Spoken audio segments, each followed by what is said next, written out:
గత వైసీపీ నాయకులు, గత ముఖ్యమంత్రి ఆయన పోలీస్ అధికారులను బెదిరిస్తూ ఉన్నారు. ఐపీఎస్ మన చిత్తూరు జిల్లా ఐపీఎస్ అధికారిని సుబ్బారెడ్డి గారిని మీరు ఎక్కడ సప్త సముద్రంలో మీరు వెళ్ళినా కానీ వెతికి పట్టుకుంటాం, డీజీపీ గారిని వదలం రిటైర్మెంట్ అయినా అని చెప్తా ఉన్నారు. నేను చెప్తా ఉన్నాను, వాళ్ళనే కాదు ఎవరైనా సరే మీరు అధికారులకి ఇలాంటి థ్రెట్స్ ఇచ్చి మీరు కనుక వాళ్ళ మీద చిన్న ఈగ వాలిన, వాళ్ళ మీద ఘాటు పడ్డా, చిన్న గీటు పడ్డా కూడా మీరే బాధ్యత వహించాల్సి వస్తుంది. దీన్ని సుమోటోగా కింద తీసుకుంటాం.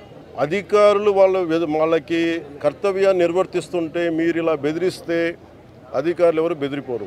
అలాగే గత కాలంలో ఉన్నతాధికారి ఒక ఆయన ఐపీఎస్ అధికారులందరినీ పిలిచి ఆయన చెప్పే మాట ఒకటే, ఈ ప్రభుత్వం 20 సంవత్సరాలు ఉంటుంది, అందుకని మీరు ఇష్టారాజ్యంగా చేసేని మీరు లైన్లో పడకపోతే మీరే ఇబ్బంది పడతారని చెప్పి వాళ్ళ చేత ఘోరమైన తప్పిదాలు చేయించారు. పాపం ఇంట్లో 7 ఏళ్ల బిడ్డ ఉన్న ఒక మహిళని కూడా పాపం ఆయన షిప్ క్యాప్టెన్, ఆయన మా కమర్షియల్ షిప్ క్యాప్టెన్, ఆవిడని కూడా అటెంప్ట్ మర్డర్ జైల్లో పెట్టేశారు.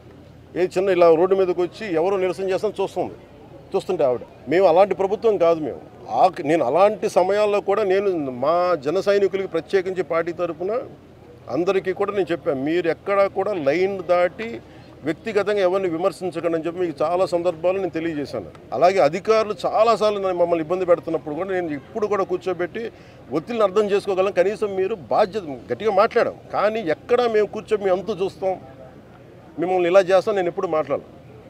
అలాంటిది ఒక ముఖ్యమంత్రి స్థానంలో కూర్చున్న వ్యక్తి, ఇప్పుడు మాజీ ముఖ్యమంత్రి అయ్యుండొచ్చు కానీ మీకు బాధ్యత ఉంది, ఎవరైనా ఎమ్మెల్యే, మీరు కూర్చోబెట్టి అధికారులని, ఐపీఎస్ అధికారులని, డీజీపీలని వాళ్ళ కర్తవ్యాన్ని నిర్వర్తిస్తాం, వాళ్ళు అడ్డగొలిగేం చేయట్లా. దేని మీద మీరు కొరడా అయిపోయారు? ఇళ్లలో కూర్చొని మీరు కూర్చోబెట్టి ఇష్టారాజ్యంగా మీకు ఆడపిల్ల, మీరు అంటున్నారు రోడ్డు మీద ఆడపిల్లలకు సంరక్షణ లేదని. ఫస్ట్ మీరు దీన్ని ప్రారంభించింది ఎవరని ఇంత ఎందుకు పెట్టిరగిపోయారు? ఈ దేశంలో ఎప్పుడు కూడా, ఈ రాష్ట్రంలో ఎప్పుడు కూడా లేదు ఇంత పేటరేగిపోవడం. గత ప్రభుత్వ నాయకులు ఇష్టారాజ్యంగా మాట్లాడారు, ఒక్కొక్కళ్ళు ఏదంటే అది మాట్లాడేశారు. ఇళ్లలోకి వస్తూ ఉంటారు, మన ముఖ్యమంత్రి గారి సతీమణిని తిట్టారు, కుటుంబ సభ్యుల్ని తిట్టారు, ఎన్నోసార్లు నాకు వచ్చి మీ ఇళ్లలోకి వచ్చి రేపులు చేస్తూ ఉంటారు. ఇలాంటి మీకు 3 ఏళ్ల బిడ్డల్ని 5 ఏళ్ల బిడ్డల్ని మీరు రేపులు చేసి ఎందుకు వచ్చేస్తున్నారంటానికి పాలించాల్సిన నాయకులు, అసలు క్రమశిక్షణలో ప్రజాస్వామ్యాన్ని బలంగా తీసుకెళ్లాల్సిన నాయకులు ఇష్టారాజ్యంగా మాట్లాడుతూ ఉంటే కింద క్రిమినల్స్కి ఏమైపోతే మనం తప్పులు చేస్తే పర్లేదు. This has become a president. అందుకని మేము మొన్న చెప్పాం, మంచి ప్రభుత్వం కానీ మెత్తక ప్రభుత్వం కాదని. అలాగే మేము ఎవరైతే వార్నింగ్లు ఇస్తున్నారో వారికి నేను చెప్తా ఉన్నాను, this I will take to the highest authorities in India. గుర్తుపెట్టుకోండి, ఒక్క ఐపీఎస్ అధికారి ఇప్పుడే కాదు, భవిష్యత్తులో కూడా 10 సంవత్సరాల తర్వాత అయినా సరే కేసు మీ మీద వచ్చేలా పెడతాం ఇంకొకసారి ఇలాంటి వార్నింగ్. ప్రధానమైన అంశం అంటే మహిళల మీద ఎక్కువ జరుగుతున్న దాడులు, దాన్ని అరికట్టడానికి అంటే స్కూల్ ఏజ్ నుంచే సెల్ఫ్ ప్రొటెక్షన్ కోసం అంటే బాలికలకి ఏమన్నా ఒకటి మీరు సెల్ఫ్ ప్రొటెక్షన్. ఇప్పుడు మనకి మీరే ఉన్నారు ఇక్కడ, ఈవిడ నలిగిపోతున్నారు ఇందాక నుంచి.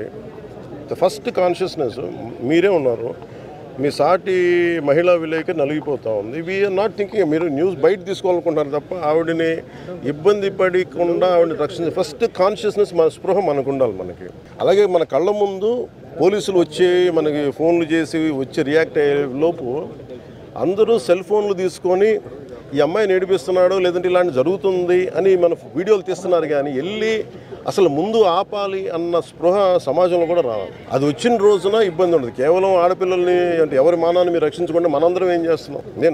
నాకు సంబంధించినంత వరకు నా కళ్ళ ముందు చాలాసార్లు నేను పనిచేసే షూటింగ్స్లో ఇట్లా ఉదాహరణ మీరే ఇప్పుడు చూసినా నలుగుతూ ఉంది, అదే కాదు ఇబ్బంది పడిపోతాం. నేనేం చేశాను, బేసిక్స్ ప్రాబ్లం మీకు కొంచెం లోపలికి రండి అని చెప్పాం.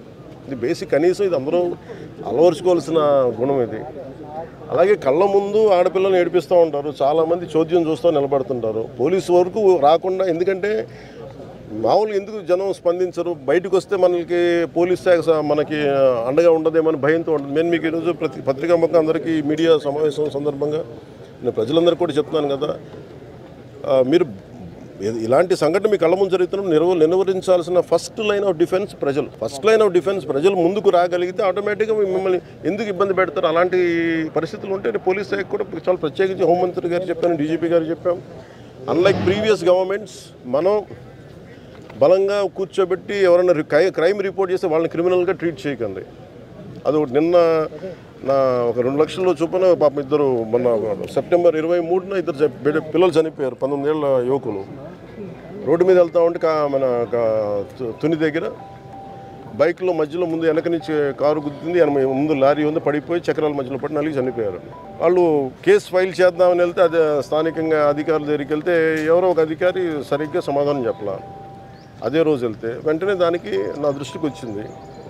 అధికారులకు ఏం చెప్పాం, మీరు ఖచ్చితమైన చర్యలు తీసుకోండి. దట్టు వాళ్ళు ఏంటంటే చనిపోతే, బిడ్డ చనిపోతే, బ్రెయిన్ డెడ్ అయిపోతే ఆ తల్లి తన బిడ్డ అవయవాలు దాదాపు 3కో 5 మందికో దానం చేస్తుంది. అలాంటి పరిస్థితుల్లో ఉన్నప్పుడు మనం ప్రాణాలను తిరిగి రాలేం, కానీ కనీసం దాన్ని ఒక కంపాషన్ తోటి ట్రీట్ చేయాల్సిన అవసరం ప్రతి పోలీస్ అధికారికి ఉంది. ఇది ఖచ్చితంగా మీరు అన్నట్టుగా క్రైమ్ రిపోర్ట్ చేయాలంటే పోలీసులు మళ్ళీ మన మీద ఇబ్బంది పెడతారు. ఆ మైండ్ సెట్ కనుక తీసేసి ప్రజలకి మేము ఒక సంఘటన జరుగుతున్నప్పుడు మేము 10 మంది వెళ్తే ఇది నిలువరించవచ్చు అనేది. అలాగే ప్రజలకు కూడా చాలా ఎడ్యుకేట్ అవ్వాల్సిన అవసరం ఉంది. ఇన్సిడెంట్లో ఒకటి జరుగుతున్నప్పుడు మా ఏరియా వాళ్ళు కాదు, మా కులం కాదు, మాకు సంబంధం లేదని అనుకున్నప్పుడు ఈ ఇన్సిడెంట్ జరుగుతూనే ఉంటాయి. నేను ఎందుకు మేము నెల్లూరులో టిట్కో హౌస్లో జరిగింది, చాలామంది ఖచ్చితంగా దాన్ని తెలిసి ఉండాలి. వీళ్ళు ఏడిపిస్తున్నారు ముందే తెలిసి ఉంటుంది.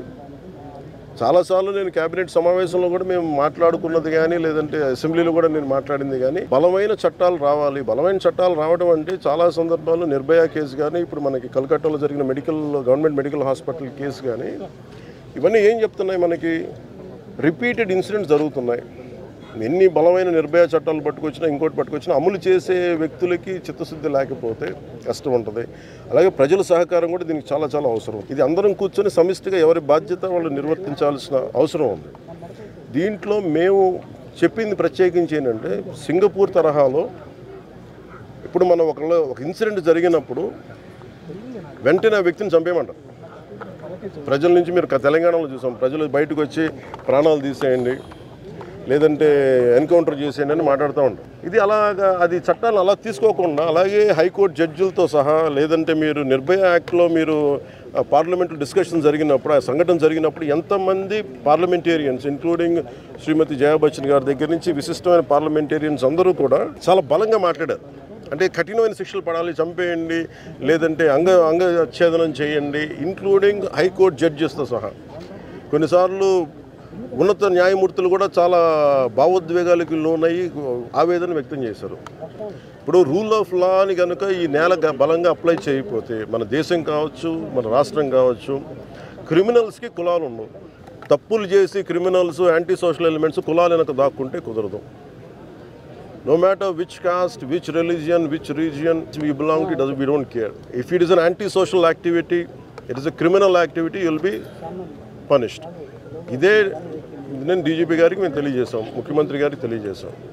అలాగే ఆడపిల్లల సంరక్షణ బాధ్యత ముందస్తుగా నేబర్హుడ్ వాచ్ ఉండాలి, కొంత నేబర్హుడ్ పోలీసింగ్ కొంత ఉండాలి.